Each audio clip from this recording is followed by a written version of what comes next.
گروه شهروندان اصلا از جمهوری تاجیکستان همه امروز در آسایشگاه استراحتی طبابتی دکتر طاهری حضور داریم. ما به اینجا برای استراحت و طبابت آمدیم. خب امروز خود دکتر طاهری همراه ما به سیر و گشت برآمدیم و در یکی از باغ‌های دهه پودخین قرار داریم. هر روز ما با همراهی دکتر طاهری سیر و گشت میکنیم.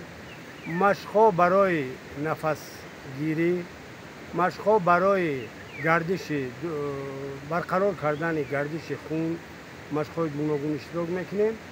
بغیر از این دکتر طاهری به ما درباره علف‌های طبابتی معلومات میدهد. قریب به 40-50 نمود علف‌های دارویی شناس شدیم. اصلا تاجیکستان ما مملکت کوهسار است.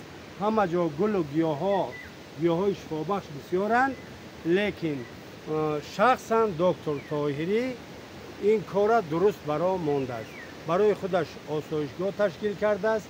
در آسایشگاهش گل و گیاها و درختان میوه‌دار بسیارند و امروز ما همراه دکتر طاهری در سیر و گشت برنامه 100 سال عمر دیدن و بیمار نشدن برنامه دکتر طاهری 100 سال عمر دیدن، یعنی ما باید تا 100 سال کسل نشویم. برای که کسل نشویم باید در دانش داشته باشید، سیر گشت کنیم، از علف‌های گیاهی، از درختان، میوه‌ها استفاده بریم، از میوه‌ها استفاده بریم و مشق‌های دمگیری و برای برقرار کردن گردش خون، چشم، مشق‌های چشم، سیستم پای‌ها، همینا باید آموزید. سلامت. فامیلی نامتون رو گوید میبخشید. من آدینه فمانشاه، اصلا زاده بدخشان، فعلا در شهر دوشنبه استقامت میکنم، آموزگار صنف‌های ابتدایی. سلامت باشید.